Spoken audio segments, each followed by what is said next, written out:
And welcome on in to the latest edition of the Blue Horseshoe Podcast. He is George Bremer. I am Ryan Hickey. George is live from Grand Park at Colts training camp. Yesterday, we had a few player press conferences. Chris Ballard had his pre-training camp press conference. And today, George, on the field for the first time in the Shane Steichen, Anthony Richardson era was the 2023 Colts to kick off training camp. We got a lot to break down, a lot of positive news as well to break down from the first day of training camp. But let's start here, George. We spoke 24 hours ago on Tuesday discussing if there was any leverage Jonathan Taylor had compared to every other running back in the NFL that maybe could make it more likely he gets a contract extension compared to every other running back in his same position, trying to get one and so far failing. We have now a twist. We learned, of course, because this always happens for our luck, as soon as the podcast ends, a few hours later, big news drop. Jonathan Taylor put on PUP. He did not practice today. So we were going to break out a brand new segment we're going to do each and every day. Then we record a podcast after training camp practice called Hype or Hullabaloo. Is the biggest story from training camp that day worth buying into? Or, as we've seen, just training camp nonsense that has a lot to do about nothing. So, George, let's kick off the segment here. It's time for the Blue Horseshoe Podcast edition of Hype or Hullabaloo. We will get proper imaging, I promise. That's on me. I forgot to get it done. I tried to make it perfect, and I failed day one. So I apologize to you out there listening. And if you watch that, God bless you. But okay, George, I'll ask you, hype or hullabaloo? You believe Jonathan Taylor is truly injured, and that's why he is on PUP? I mean, you never know, what guys are going through away from the field. So I don't know the answer to that 100%. Like, for instance, Julius Brents, we thought he was going to go today. He's got a hamstring injury that happened, somewhere along the line. So he's out for a little while. Same with Julian Blackmon. Nobody knew that he wouldn't be out there today. Neither of those sound serious. Neither of those guys are on PUP. The Jonathan Taylor thing, perhaps there's something new that cropped up, since the spring, but all indications were that he was going to be ready to go. The surgery that he had, the high ankle sprain surgery, is generally non-evasive. It's a pretty quick in and out kind of thing that usually gets guys back on the field faster. So perhaps there's something there that we don't know, but from the information that we have, it's not a serious injury. I mean, I'll say that. And even, today in the brief time that we had to talk to Shane Steichen, he said he'll be back when he's 100%. It didn't sound like he's worried about, the regular season or anything. So I don't think there's an injury there and I did have a source with the team last night when this first broke down say it wasn't a failed physical. He's just not ready yet. So whatever's there physically does not seem to be massive. Let's put it that way. And then you've got to throw in the contract talk. And I think, anyone would be naive not to think that that's a potential part of this too. I know 2 years ago when Shaq Leonard was coming up for the deal, he opened the year on PUP and he got that contract about 2 weeks in or so, and it was a couple of days later he came off PUP. So there was always a lot of, questioning. And honestly, I think, a lot of times when this goes on, fans will go right to, oh, the guy doesn't want to play. That's never the case. I think in Taylor's case, if there's anything wrong with that ankle, if it's tender, you're getting nothing out of this. They were in shorts today. They were in shorts and helmets today. Right. As a running back, you're getting nothing out of this. Why put any more wear and tear on the body than you need to? And as you're trying to get more money from the team and they haven't yet made that commitment to you, why push yourself beyond, whatever limit is necessary? So the interesting thing about this is, is it a real injury? Is it a significant one? That doesn't appear to be the case, but this is the Colts. Who knows? He could retire in a couple of weeks. The other side of it is this ongoing negotiation and how far do they want to take that? Is this a statement on his part? Is it a hold in kind of situation? Will he be back in a couple of weeks? Will he be back? Will he miss regular season time? That's going to play out as it goes. Right now, organization doesn't seem overly concerned about it, but they don't have to be. It's July and it's day one of training camp. I think this is hullabaloo in terms of him being injured. I don't think he's injured. I think if he had a contract given to him, let's say a week ago, I think he's on the field today. I think this is the only card really Jonathan Taylor could play. Because if you think about the CBA and the way the rules work, if Jonathan Taylor was to hold out, this is not like the old school NFL where you can hold out and teams may fine you, but hey, all is forgiven once you come back and you kind of erase the fines. It is mandated that if Jonathan Taylor is under contract, which he is, and he holds out, which some players are doing, Chris Jones of the Chiefs is doing that, it is a mandatory for Jonathan Taylor and his contract extension because he's on a rookie deal, $40,000 per each practice he misses. That is non-refundable. That is non-waivable, non-forgivable. Even if he gets a $3 billion contract, I'm sure that would probably make up for a little bit of the lost money he has. But those fines he pays, if he misses, let's say, 2 weeks of training camp and he pays $40K each day he misses, he's not getting that money back. It's gone forever. So in this day and age, when running backs are not getting any money anyway, or they're struggling to get even fair value at this point, it makes zero sense for a guy to give any money away, especially when you're still on a rookie deal when he hasn't gotten that first big contract yet. So Jonathan Taylor makes no sense for him or any running back to hold out a training camp. The only way you can hold out is by, I think, doing what he's doing. Not being able to practice and having an excuse so he can't get fined, but he could still make some sort of statement. For me, George, I just think the timing is too convenient where we see it's a tough time for running backs to get paid. We've seen Jonathan Taylor participate in running back Zooms and speak out on social media about his frustration about the way running backs are being treated and being viewed and being paid. We know he has said before, like, look, it's up to the team in terms of a contract extension. He's made no secret about it. He wants to be here. He wants to get paid. He wants to be a Colt for a long time. And now it's on Chris Ballard's plate to get it done. I just think this is all wrapped up together, for me, all too convenient that the day training camp starts, all of a sudden, Jonathan Taylor, who had surgery, like you mentioned, it's a quick recovery. He had surgery on January 25th. That is basically exactly 7 months ago. It's a surgery that everyone believed he'd be ready for, and no one discussed him maybe missing training camp. All of a sudden, even yesterday, George, right? Yesterday, Chris Ballard talked about the two guys on PUP, Will Mallory and Tyquan Lewis, and even mentioned when putting them on PUP, he doesn't expect for them to be there long. So it's not like that's a list that's like, guys are going to miss 3 weeks bare minimum, so we're going to put them on here, and we expect they're going to be more long-term injuries than short. Both could be off relatively soon and sooner rather than later. So it's not one of those things where you use it only for guys that are having an injury that's long-term. It just, to me, feels very, very convenient that all of a sudden now he is on PUP when this was not an indication, not a thought whatsoever, not a theory thrown out there that was possible before 24 hours ago. If they say there are no coincidences, I think that applies here. The only thing I'll say about that, as far as is him doing this as, message or whatever, the team has to play along. And so to some level here, there is some cooperation going on because the Colts don't have to place you on PUP, unless he did feel physical. And as I said, the indication I got is that's not the case. So they don't have to put him on PUP. They could, force his hand, and they're not. So that at least that is an indication that, bridges aren't burned or anything like that if people are worried about that. But yeah, I do. There's no doubt. I mean, every indication out there is that he's frustrated right now with the situation. I don't think anyone's shocked by that. And then you see this happen, and yeah, I'm with you. I think it's too coincidental for all of this to be, coming around at the same time. And we'll see. To me, the big question is how long do they want to make this last? Again, even this first week of training camp, you're probably not missing much. They might be in pads Saturday. I can never remember exactly how that goes. I think would be the fourth day that they're in, which would be Saturday, because even though they're not practicing tomorrow, they're here, so that counts, I think. So, if they don't even get him pads until Saturday, what's he missing up until that point?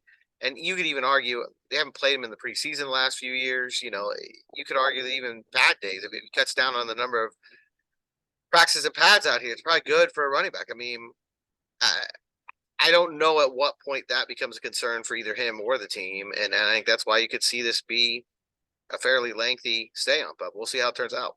I think you make a really good point. Not I know you'd make a really good point in the sense that you said the team has to play along, because you're right. This is not just Jonathan Taylor saying, "Oh, I can't play. I'm going on the pup list and I can do it myself."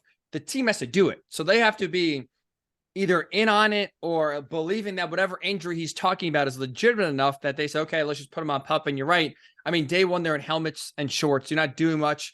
Even if you're getting hands off the ball, like what are you actually doing? And you're right. They haven't played Jonathan Taylor, and I think rightfully so, in the preseason. So really, in theory, it doesn't really make much sense. You don't really need Jonathan Taylor out there during the majority of training camp anyway.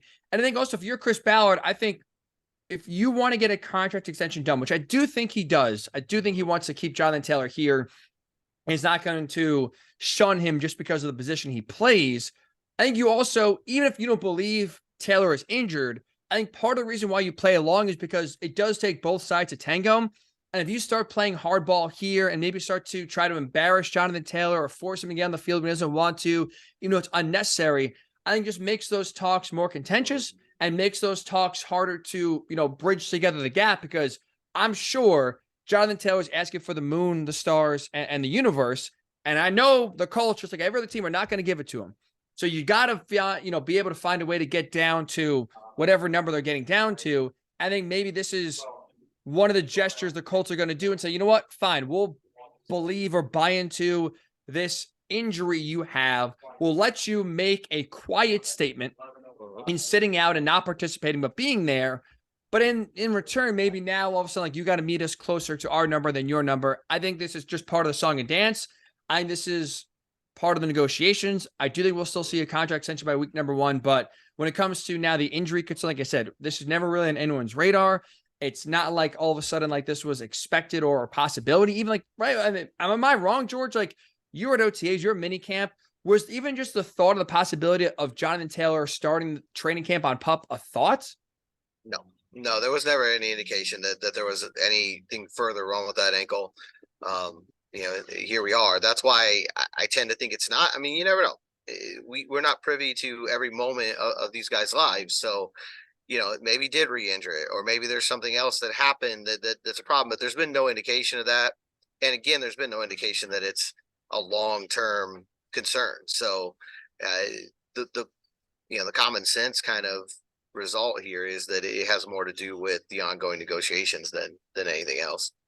Absolutely. So we'll obviously see how that goes. Obviously, I'm sure, George, this is going to be a daily discussion. If you're just tuning in for the first time in a long time, or for the first time ever to the Blue Horseshoe podcast right here with George, Bremer Ryan Hickey. Number one, welcome. Appreciate you joining us. But also, make sure you download wherever you get your podcasts, Blue Horseshoe Podcast. Subscribe on YouTube, Blue Horseshoe Podcast, because we are going to be here each and every single day the Colts have training camp and practice. We will be here. We will be recording and podcasting and giving our reactions to each day of practice, what we see, what we like, what we don't like. So make sure you subscribe and download. Best time to do so, because we are going to be throwing a lot of content your way the next month. Before we go anywhere, George, I want to make one more Jonathan Taylor point, and that is this. I'm going to stand with JT, and I'm going to make my own little hold in, if you will. Back to the hat. Back to the hat. Run the damn ball. This is going to be worn. This hat's going to be worn every single day, George, until Jonathan Taylor gets a contract extension. On the pod, off the pod, run the damn ball at some point every day will be worn in solidarity to get JT paid. So JT, we're on your side here. We're trying to get you paid. We're rooting for you to get paid. And I'm going to do my part, at least, George. I'm going to be out there fighting the good fight to get a position that has been, I think, unfairly at times devalued back to the at least somewhat respectable level. So I'm going to fight the good fight and have my little silent protest in solidarity with you. Though you're having, I think, a silent protest of your own by going on PUP, when really you would have been practicing if you do had a new contract already in hand. For a little housekeeping here, we did have 2 other guys not practice today outside of Jonathan Taylor that were not on PUP. Juju Brents, Julian Blackmon, George, both you mentioned hamstring injuries. Any real concern in terms of them not getting the field, or is this more preventative because it's still early in training camp and you're not going to push guys you don't have to? Yeah, no real concern at this point. And we'll see, how long they drag on.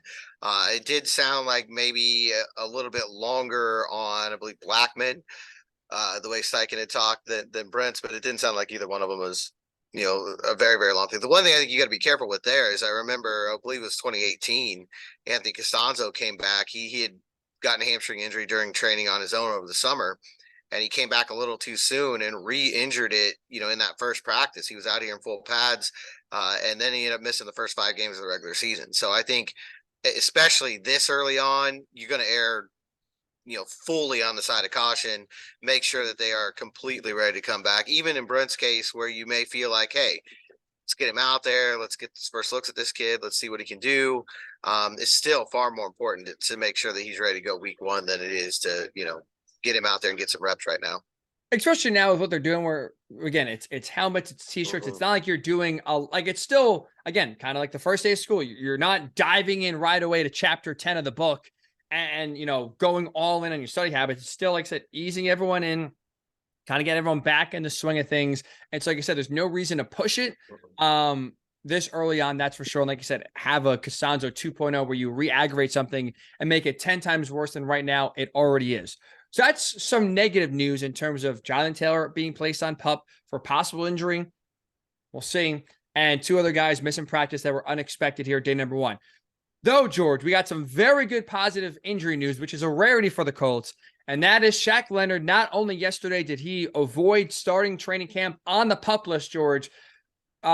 Chris Ballard yesterday on Tuesday said they're going to ease Shaq back and really kind of take it slow, even though, he's back on the field. It's going to be a slow process. You tell me. It seemed today, George, like he did a lot of practicing, more than expected, and was looking good. Shaq participated in 11 on 11, 7 on 7 positional drills. What did you see? How surprised were you in the activity of Shaq Leonard in day 1 of training camp? Yeah, I thought he might be a little more limited, from what we had heard. He did everything. He was in every drill. He didn't take every possible snap, probably about 90% of the first team snaps. So just seeing 53 back out there, he even had mentioned he got a little emotional. The crowd, welcomed him back. It was a big day for him. It's first time since 2020 that he's been on the field to start a training camp. Obviously, everything he's been through over the last year, with multiple surgeries and never really being able to get started last year. I think for him to be out here on day 1 and to be with his teammates, you could tell it meant a lot to him. And I think he's in good spirits. He's feeling good. From what we had heard, he's still not cleared for contact. So that's, it'll be interesting to see how it goes. These are non-contact drills, so he's obviously taking part in all of them. I think Saturday will be that first padded practice. We'll see if that's how things line up. And if it is, then we'll see if his workload changes at that point. But obviously, really encouraging to see him out there, see him running around. He looked pretty fluid. He said he's got to go look at the tape, as far as if he's back on himself. But the thing he kept bringing up is these last, 12, 18 months that he's been going through this, he's been on his own. All the work he's been doing is alone, either with trainers on the side or, back in South Carolina, literally by himself, or down in Florida, wherever he may be. Getting out there with his teammates again, it was just a huge step. And it's one of the things, he's questioned before. We've heard him, whether he can get back to being the maniac, which is what everybody wants to know. And he's starting to get those answers now, because now that you're out there and you're in 11 on 11 situations and there's an opposing offense and you've got to make the moves and cuts that you naturally make when there's somebody else out there, you can't really replicate it, on your own. He's going to get a lot of answers this month. And I think the very first chapter of it is immensely positive. Not only was it extremely encouraging to see him out there and running around and participating in more than maybe most people thought. Also, you hear him after practice, George, say this quote: "I feel way different than last year," end quote. It's what, 1, 2, 3, 4, 5, 7 letters. I'm sorry, or 7 words. Math's not a strong suit here. 7 words that I think every Colts fan should grab onto and feel even better about the fact that he just participated today. Like I say, he's still not clear for context, so it's not all the way back. But just hearing him say those 7 words after his first practice, I can't help myself, George, would be over the moon and feel like this guy is, for the first time in 2 years, truly back to being the maniac form. Yeah, we'll have to see on that one. Or getting on the right direction, I should say. You're right, because he's not there yet, but he's on that trajectory. And who's going to bet against him? And we've seen this guy be 75%, maybe less than that, and lead the league in interceptions or in turnovers and takeaways, 2 years ago. So I'm not going to bet against him. And there's no doubt the drive and the desires there. I think the one thing that really came through clear both times when we talked to him in the spring and we talked to him today, he did not like all the accusations and whispers out there that he was, tanking it or that he was holding himself out. There's no question how badly this guy wants this, how badly he wants to get back. He said again today that football is sort of, his sanctuary. Everything else kind of goes away when he's out here on the field. And I think you saw that from him today. I think for the first time in 2 years, he truly was able to put all the other worries aside, be a football player again. And that's a tremendous first step. Saturday is going to be a big day. Like I said, if they are in pads, see how much he can do. If anything, we'll see if he's cleared by then. But definitely a great sign that so far looks like Shaquille Leonard is on, again, the path to being the maniac that we all know and we all love. And that's a great sign for him personally. Like I said, he talked about how much he missed the game. And I'm sure for him, it's frustrating to have 2 years not feeling the way you should be feeling. And also obviously great for his teammates as well and great for this defense. So far, a rare optimistic injury update for the Colts in training camp. As we know, usually it's a lot of negativity, a lot of bad. That is now something, at least on a positive, that is good now going forward. We have made it now, what, George, 15, 20 minutes into the pod. We have not talked about the main guy, Anthony Richardson, his first training camp along with Gardner Minshew, George. And we at least got the first day answer of how reps are going to be split, what Shane Steichen's going to do. It was Gardner Minshew, all the first team reps, Anthony Richardson, all the second team reps. Now, Steichen after practice did say it's going to be rotation, so it does not appear that it's going to be Gardner Minshew with the starters every single day and Richardson with the twos every single day. But how much, if any, George, do you take away that it was Gardner Minshew taking all the first team reps today and Richardson taking all the twos? I mean, it indicates that he's number one on the depth chart right now, but we kind of knew that coming out spring. He was always the guy who took the first team reps. So I don't think that's a surprise in the practices that we saw. We don't know what happened when we weren't there, but every day that we were there, Minshew took the first reps. It sounds like that won't happen throughout training camp. There will be, days where they split the reps that day. There will be days where Richardson gets all the first team reps, but obviously, you have to send somebody out there first. And that usually gives you an indication of who's ahead in the coach's mind at this moment. And that appears to be Gardner Minshew. So that's all I take away from that. Again, really light practice. They were in red zone all day, and they were doing a lot of running work today. So I think combined they threw like 6 passes and 11-on-11 drills. So it wasn't a heavy workload day for either one of them. But it does indicate to me that at this point in time, Minshew is leader. And again, that's where they were in the spring. So I don't really know what Richardson could have done over the summer to close that gap to start trying to close it now. I think it was 11-on-11. He went 2 for 2. Mm-hmm. Yeah, Watch 2 for 2, out. 11-on-11.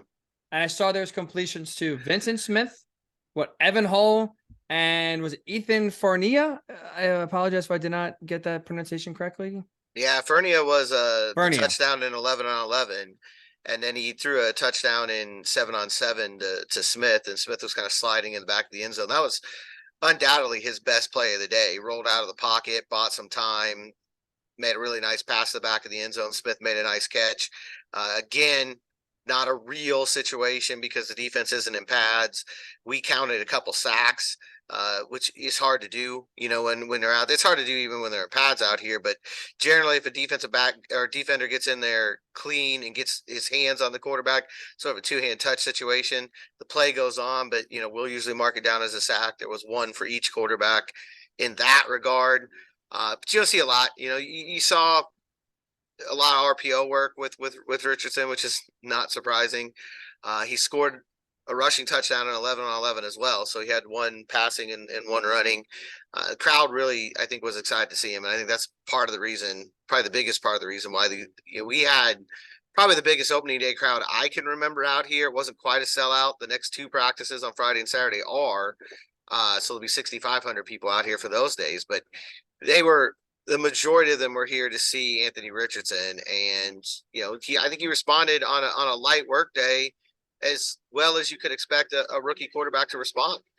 And the fans, I think, got to see up close and personal Richardson making those around him better. George, we start getting number 5 fitted for a gold jacket. Should we start maybe getting the banner raised to the rafters here? I think we should. It's not too early to get ahead of it, George. I mean, clearly he's on a Hall of Fame trajectory Canton. now. So, hasn't thrown an incompletion yet in 11-on-11 drills and training camp. So I think that right there tells you all you need to know, right? Perfect day for him. And I think it's going to be interesting now, Friday and Saturday, because you've got not only back-to-back practices, but it was a really good crowd today. I mean, it was probably 5,000 or more today. But you got back-to-back practices in front of capacity crowds here. You're going to have a night practice on Saturday. So, it's Indiana in the summertime, so it won't actually be night yet, but we'll have an evening practice out here on Saturday. I think it's going to be a good atmosphere for him. We've been talking a lot when it comes to Richardson about the baby steps along the way. He's gone through rookie minicamp. He's gone through OTAs now. It's his first training camp practice. I think this weekend he's going to get his first look at sort of that electric environment that can happen out here on training camp days. And, it's just the next step for him. So I think I think one of the biggest things, to kind of go back to the first question too, one of the biggest things to take away from today was Steichen saying there's no timetable to name a starter. It's just something he's going to know it when he sees it. They're not worried about like, oh, by week 2 or week 3 or whatever. The first preseason game, the second preseason game, none of that is on their mind. They're just watching how these guys respond. And I think that's a big part of it for Richardson is, hey, today was your first, pro practice in front of fans. And Friday and Saturday are going to be those first practices in front of, the entire city of Westfield, basically. So I think it's going to be interesting to see how each of those, how does he check the boxes all the way down the line, especially if Saturday is the first one in pads. It's going to ramp up the energy even more. So for him, that's the important thing. And I think he understands that. I think that's the best thing right now about Anthony Richardson is he understands this is a process and he's got to make strides every day. He's got to climb this ladder. So good start for him. Good start for Gardner Minshew. But it's going to get harder, I think, each day as camp goes on. One thing Richardson talked about after practice, I thought that was interesting. I want to get your take here since you saw it in person, was the speed of practice, right? Just about an hour, right? Practice. We talked about Shane Steichen wanting it to be up tempo and fast. And you mentioned him before earlier in the pod, he wants it to be even faster now. What'd you think of the pace? What'd you think of the energy so far in the first practice from the players and how quickly they were going? Yeah, it was quick. And I think that's one thing that we saw this spring too, shorter practices, but to get more done during that period of time. And I think absolutely one of the things Steichen said that really stuck with me today was, they want to run the offense at a fast tempo, in part because he thinks it helps young quarterbacks. There's less time to think. There's less decisions to be made. You just kind of push that tempo. So, they're going to go no huddle at times. They're going to switch in and out of that. And I think that's something that, Richardson has said the first day that he was out here, period. The first day he was out here with veterans, it was incredibly fast and it took him aback. It's already started to slow down for him. But I think it's another one. I hate to say it because it sounds like a broken record, but it's another one of those things that you're going to need to see it day after day. I think that's the only way, with the tempo like this. I think it's one of those things where, okay, Wednesday we're out here and things went well. Friday and Saturday have to be as good or better. That's the bar in the NFL, right? It's not can you do it once, it's can you do it on a consistent basis. And we'll find that out over the next month or so here. And obviously going back to Florida, that was a big problem for Richardson, where we know physically he can make every play that a quarterback needs to make. The biggest question is, can you do it 2 times in a row, 3 times in a row, 3 out of 4, 5 out of 6 times? That's truly what separates, not to make it a little cliche, but that's truly what separates Tom Brady from Carson Wentz. Carson Wentz got a lot of talent. He's got a lot of talent. He just cannot string plays together and get out of his own way sometimes. Whereas we saw Tom Brady did it over and over and over again. I probably should have used Peyton Manning. That was a shame on me for using probably the worst example I could have made. But Peyton Manning, right? That's Mr. Consistency. That's what it's about. Right. That's exactly what it's about. Last thing I want to get your thoughts on here and bring up, George, was we have an idea of what Shane Steichen wants to do offensively, but we also have no idea because he's been a guy that's talked about even before they drafted a quarterback. My offense is going to be built around the style of quarterback we get. We've seen him, run more of a pro style in LA with the Chargers with Philip Rivers and Justin Herbert. We know obviously they ran a spread RPO with Jalen Hurts in Philly.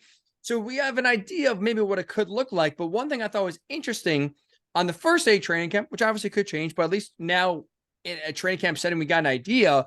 Colts starting offense ran with 2 tight ends, 2 receivers. Obviously the receivers being Pittman Jr. and Alec Pierce, but the starting offense was Mo Alley-Cox and Jelani Woods.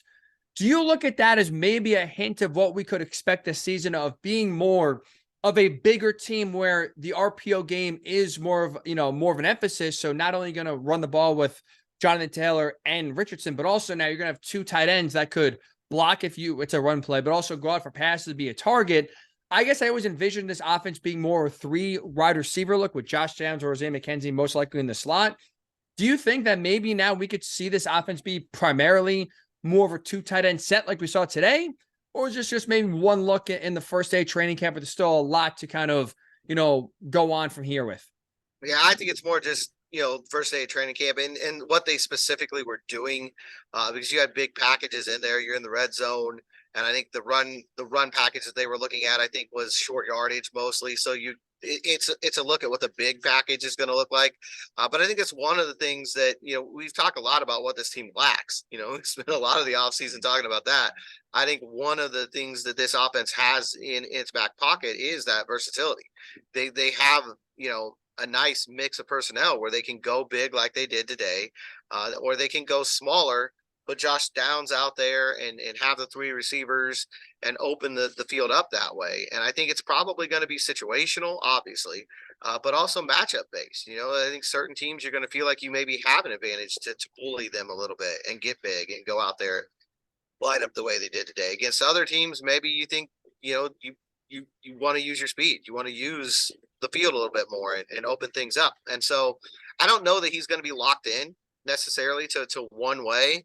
But I do think today specifically had more to do with what they were working on in the specific areas that they were dealing with.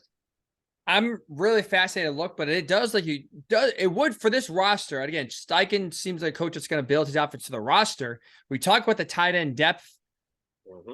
Questions, obviously, with that depth, don't get me wrong, there's not a lot of proven guys in there, but there is seemingly on the surface a lot of talent in that tight end room. We talked about the questions at receiver. I think that's definitely something to watch for in terms of what the offense could look like. And maybe they do decide this year, especially, to go bigger and help Richardson in that area development, just give him bigger targets to throw the ball to, compared to running 3, 4, 5 wide like we see a lot of a lot of teams, I should say, in today's NFL run. So that's going to be something to watch for sure. But at least day one in the first day training camp with just helmets and shorts on, we did see the starting offense. Like I said, in the red zone too, so maybe just a primarily specific package they're working on.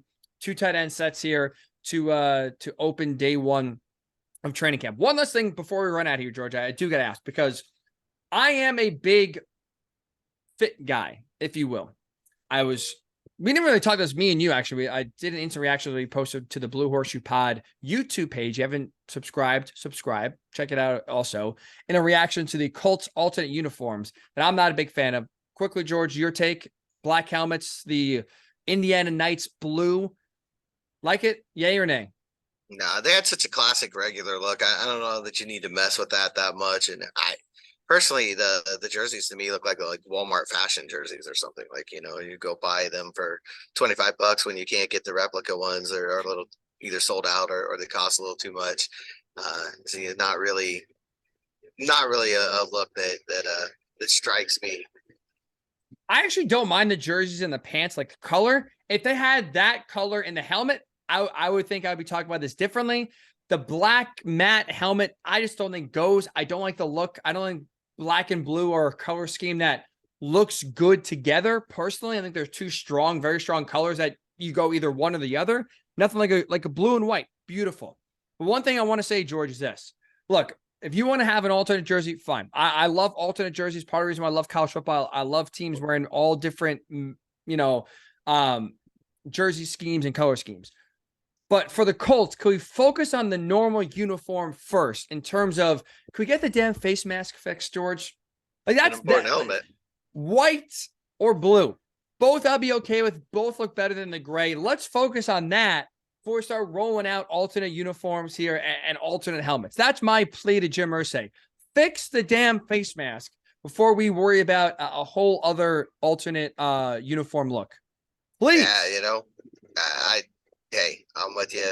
I'm at the point, I guess, where like uniforms are the least of their worries right now. So, you know, they gotta get that straight. But let's get 11 guys on the field and figure out how they want to line up and how they want to approach this season, and then we can be concerned about, you know, the rest of the outlying factors. I'm a big believer in order to play good, you have to look good. So Yeah, I know we haven't done the win-loss schedule yet. We'll do that in a later pod, but I guarantee, George, I'll tell you right now, spoiler alert, that game against the Browns, big you fat picking the L, Browns. big fat L on that game, that's for sure, especially if Cleveland wears their white helmets that they just debuted last week as well. And they have a nice clean white look in here. The Colts with this just disgusting color scheme. Anyway, a little bit of a tangent because I wanted to bring up this, George. Yeah. I do appreciate not only the fits of the team in the uniform, but also the people covering the team, aka you. I see we got a red hat here. Well, 2 days in a row, same hat. What is it? Is this gonna be the look? We get a bucket hat look at all during training camp as well. not been a big bucket hat guy. I think this is my official training camp hat. You know, you got to get Okay. something to keep that sun off my nose. Basically, that's the big key here. I mean, that's where I always get burnt the worst. That's my scouting report. So got to make sure that I get the baseball cap out here and keep protection here, because you don't want to see me a lobster, you know, in the second week here. Actually, you might. It could be entertaining for you. I don't want to see me as a lobster in week 2 here. We don't need George on the podcast pup list No. with sun poisoning. That is for sure. What do we Nope. got there, George? Is It's a little- almost, here's a throwback. This almost looks like a New York Red or New York Dragons, like Arena Yeah. Football League logo. It is a dragon. It is for Wales. You know, the dragon on the flag of Wales. For the Wow, international. the red dragons out there. So yep. Soccer? Or just Repping. you a big Wales fan like the country, or is that a soccer That's a logo? soccer reference for Wrexham. Okay. You know, the team owned by Ryan Reynolds. So yep, just a little cheap hat to keep the sun at bay out here, and what better time to do? I try to wear things that aren't like, I don't want to wear an NFL hat out here. You know, that's not a good idea. You're not gonna wear I a really don't Patriots like to hat? wear. That would be entertaining. Actually, do that and wear a GoPro and see how that goes. Take a page No, out of yeah. Anthony Richardson's book, wearing a Miami, Florida shirt to Miami U's campus. Probably wear a Wear a Gator hat Patriots out hat. here. Wear come in wearing a Titans hat. See how that goes over. Yeah, that might be worse than Patriots at this point. Honestly, that might even get you less Hoosier hospitality than the Patriots would these days. But no, you know, this one I think is obscure enough that I can get away with it. That's sort of how you roll there. You don't want to wear anything distracting, you know, or where people are like, I don't want to be answering questions all the time during practice. So, you know, support the Wrexham side and keep my face unburned. It's win-win situation. In the days now of social media where teams and players focus on the pregame fit, and we always get a video of guys walking in to the locker room, what are they wearing, what kind of jewelry they got, what kind of, you know, even was it shower bag that they got holding on, brand, swag. You're the opposite. You're going, so we're not going to see any George Bremer intro walking into Westfield videos anytime soon of you walking with your swag before the day starts. No, not unless polos become swag. You know, at that point, then yeah, if those golf shirt polos become swag, then I'll be dripping with it. But otherwise, Beach never straw changes. hat. That's my suggestion to you. Beach straw That's a hat. good You got the plan. front and the back cover, because watch out for the neck as well. Don't forget That's about the true. neck. So it's dangerous. You know, that's the thing. That's the perils of training camp, right? You're out here and you're trying to avoid all the sunburns. Get all the lotion on there that you can, get all the sunblock, and get these hats on. But yeah, for me, it's always just a baseball cap, polo, and shorts. So that's as far as my fashion goes. If any listener out there has some swag advice for George in terms of what he should be wearing at training camp to keep the sun away, but also be looking good, at GM Bremer on Twitter, throw your suggestions to him. You can tweet me if you want as well, at Ryan_Hickey, 3, or email us, bluehorseshoepod@gmail.com. We are welcoming your swag tips, bluehorseshoepod@gmail.com. You can also ask Colts questions. We are here to answer those as well, but we prioritize the swag. We can't, be podcasting and looking bad. That's for sure. So send your swag advice, bluehorseshoepod@gmail.com. Subscribe on YouTube, Blue Horseshoe Podcast, where we can see George's swag each and every podcast. And if you want to listen, you can't bear to see our faces. Can't say I blame you there. You can always listen, Blue Horseshoe Pod, wherever you do get your podcasts. So tomorrow's schedule, George, is just the team is off and we have coordinators speaking. So our plan is Friday morning back at 9 a.m. practice, right? So our plan is going to be right now, unless Jim Bob Cooter says, yep, you got us. Jonathan Taylor's holding out. He's not injured. This is a statement by him. We have to have an emergency pod, which would not be the first time we've had an emergency pod here with the Colts the last year in doing this podcast. We will be back Friday afternoon, right after they do wrap up practice number 2 from Westfield. So again, we are doing every single practice Colts have some sort of instant reaction recap podcast. So subscribe, download, make sure you are locked into the Blue Horseshoe Pod because we got it coming your way. That is for sure. So George, we'll talk to you from a very sunny Westfield on Friday afternoon. Hopefully not stormy like today. It's always sunny in Westfield, right? TV show coming. Move over, Philadelphia. You're out. That show is done. We are coming in always sunny from Westfield. We'll talk to you Friday afternoon right here on the Blue Horseshoe